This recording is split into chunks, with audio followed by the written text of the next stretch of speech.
I'm here in London with Dr. Elnaz Kashyap-Pakdal, a leading researcher here at the Education and Employers Research. Elnaz, you're publishing some new research on what works, the evidence on transition skills events. Tell me a little bit about this. Yes, thank you, Deirdre.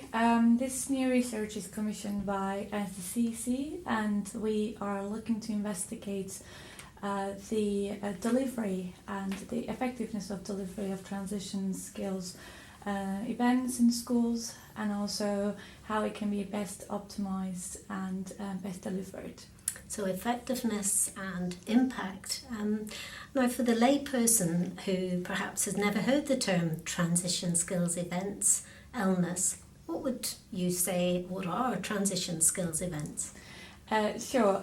So they include interview sessions, CBE workshops, and also transitional skills sessions and presentations led mainly by employers coming to schools. So that's what we mean by the transition skills sessions.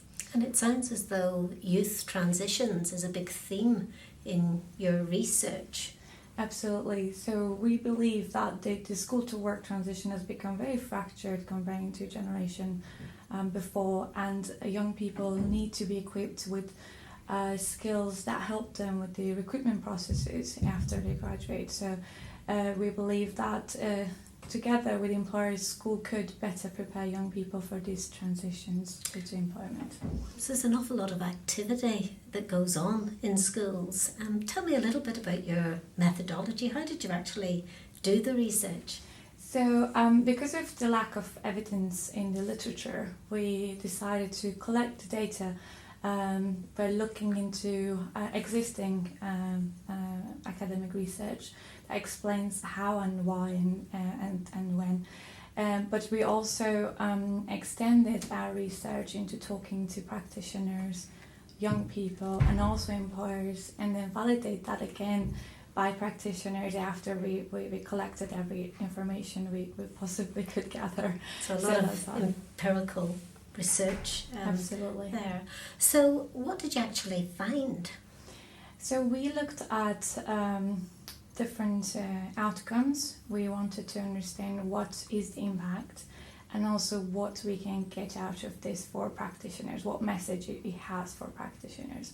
So I will start by the impacts that the literature and also our conversation with the practitioners and young people brought together.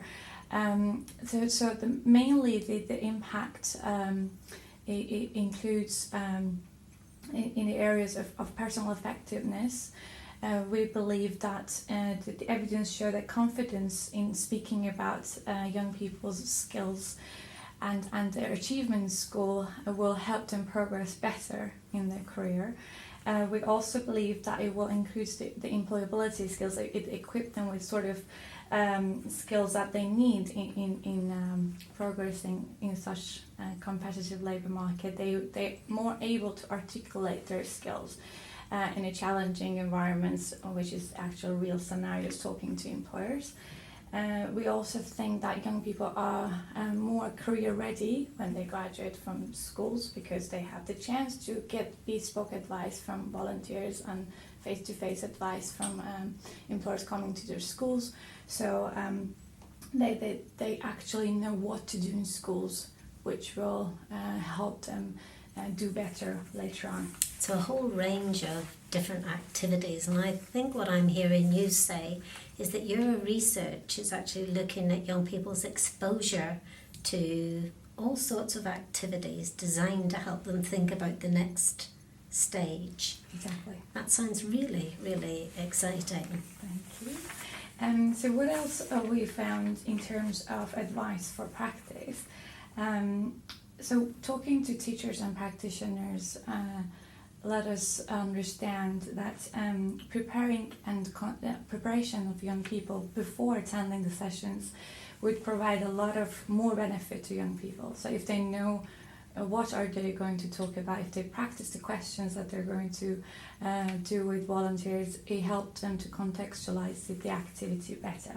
It's also about authenticity. Talking with real people from the world of work provides better information and bigger impact for young people.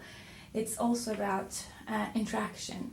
One-to-one practices with employers often provides a better circumstances, and talking with a range of employers, not only one or two, from different sectors, from different levels of seniority, would help young people to get more out of these events. It's also about feedback.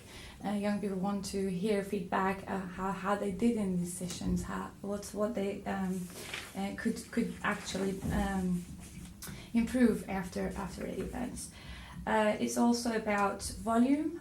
So if they speak in different sessions with more employers, they're more likely to think that's what they have to work on after these sessions and in school to make their career ambitions possible.